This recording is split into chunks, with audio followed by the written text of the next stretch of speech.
one lucky crowd here today because my wife of nearly 33 years, she allowed me to come out and do another event.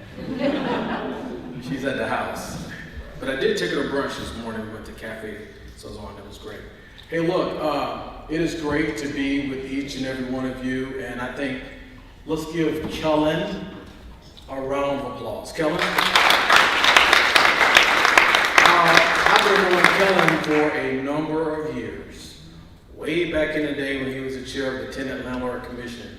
And Alice Hogan said, you cannot say more. Kellen, since the first time I've met you, you have been a champion, not just for fair housing, but for all things housing, tenant rights. I'm in awe of your energy. People say I have a lot of energy, but you have some energy. And enough can't be said about your leadership in this area, not just in Arlington, but I think in America, to be quite honest. When I was at the NAACP many years ago, many of the accolades we received around housing is because of the direct contributions that you made to the NAACP. And now you have NAACP branches in Northern Virginia and across America that are emulating some of the things you did at Arlington. So thank you again, sir. The buck stops here. Fair housing and importance of local enforcement. So let's make this, let me tell you this. Housing is undeniably one of the most pressing issues in America today. Point blank, end of story, full stop. You can talk about the environment, we can talk about transportation, we can talk about environmental climate justice, we can talk about schools. Housing is tied into everything that goes on in our communities. So fair housing is a civil right. It is not a privilege, not a suggestion, but a right.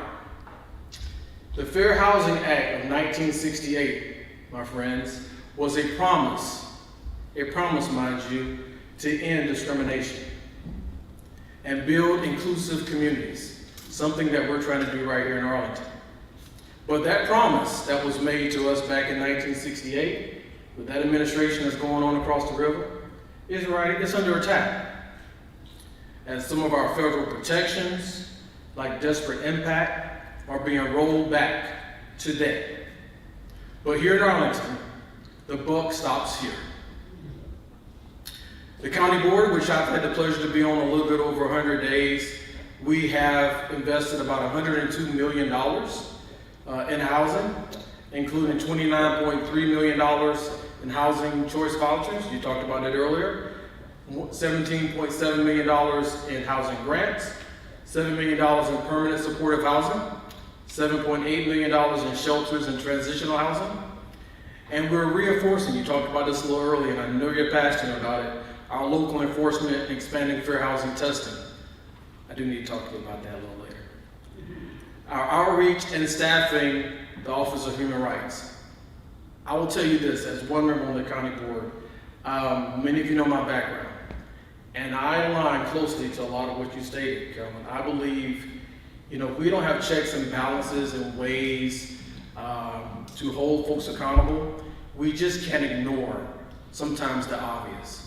And there's a lot of work that remains to be done because, housing at the end of the day is about dignity, it's about equity, and it's also about justice. We can't wait for change here in Arlington. We must lead it.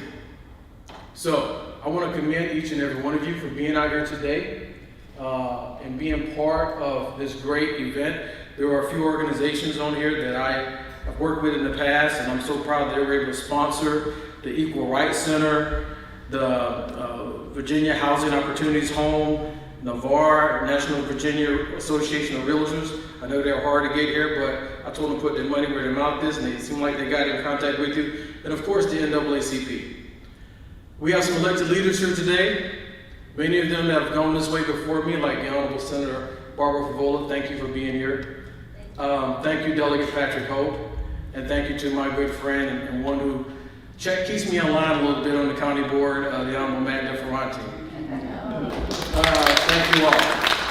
It's because of leaders like them, I'm not sure who was here before, hopefully there were others, who took time out of what I know is a very busy schedule for all of us, but for them being here, just being present and engaging, talks to the testament and commitment that they have when it comes to housing. So listen folks, it's all hands on deck. This is not the Killing show. This is not the NAACP show. This is not JD's show. This is all of us. As we look in this room right now, and I'm going to close, every time I walk into a room, I'm putting on my equity hat. I'm looking to see who's here, who's missing. How do I know they're missing? Because it's quite obvious. And who's in here talking about their needs, especially when it comes to housing. Because I learned a long time ago, if you're not at the table helping shape the policy, you're on the sideline getting the Scooby snacks. I mean that, folks. We need you to be present. We need you to go back into your neighborhoods, talk to folks about what's going on in housing, be engaged in our commissions, contact the county board. Many of you have done that. Hold us accountable. Hold me accountable. Because if you're not doing that, it does not work. All right? With that being said, it is a magnificent day outside where the sun is shining. I wish I could have been here longer to take it all in today, but it's a pleasure. Gentle lady, you asked a question about laws in Arlington and something you read. You know, the list goes on. You saw some images about the wall. You can think about racial covenants and how they were put in place. What people wrote and said intentionally about, you shall never put a black person in this house. You should never sell this land. That was intentional, and it was backed up by government. And the list goes on. It may not be scripted in so much of policy, but people wrote that stuff in covenants. And some of folks are still using that today as a premise, right, not to sell their properties. Sometimes quietly, sometimes publicly. But if we are to build an inclusive, vibrant Arlington, one where everyone can thrive and businesses can thrive, we all have to work together. I live in a neighborhood in Butler Homes subdivision that has 2 black families left on the street. I'm one of them. And if you go back and look at the history books and read and know about the neighborhood, that entire neighborhood, Hatfield, Butler Homes subdivision, you know who owned it? Anybody knows who owned the Butler Homes, Penrose? The Commissioner of Revenue, who was 26 years here in Arlington, Henry L. Holmes, another guy by the name of William Butler.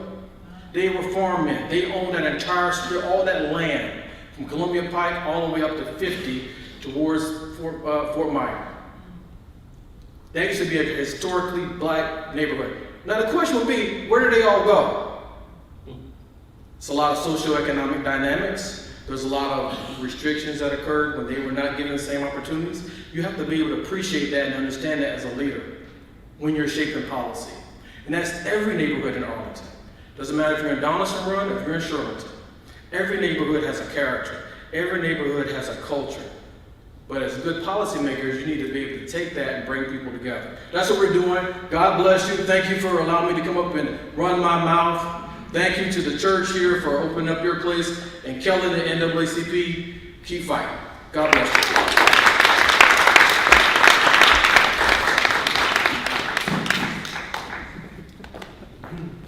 Thank you all. I would be remiss if I didn't also thank my husband, Michelangelo, for doing the slides today. Thank you for giving up on going on the embassy tours, which he wasn't super happy about, but I appreciate his commitment to fair housing, so thank you.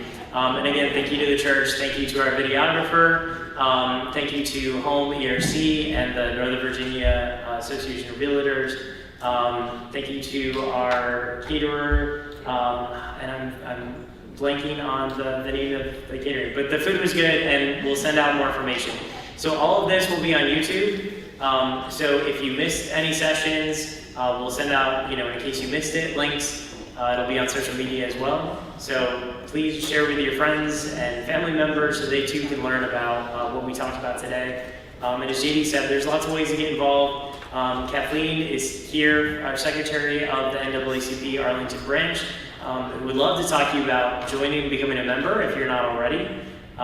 So please see her, and also stop by Equal Rights Center at home to learn more about how you can support their organizations and get involved in the fair housing fight. So thank you all.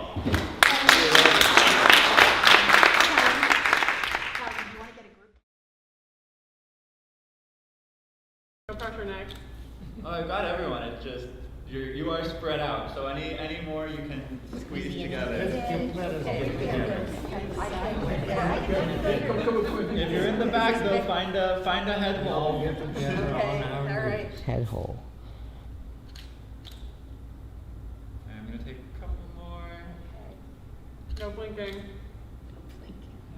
All right, perfect. Thank you all. Thank you. Thank you.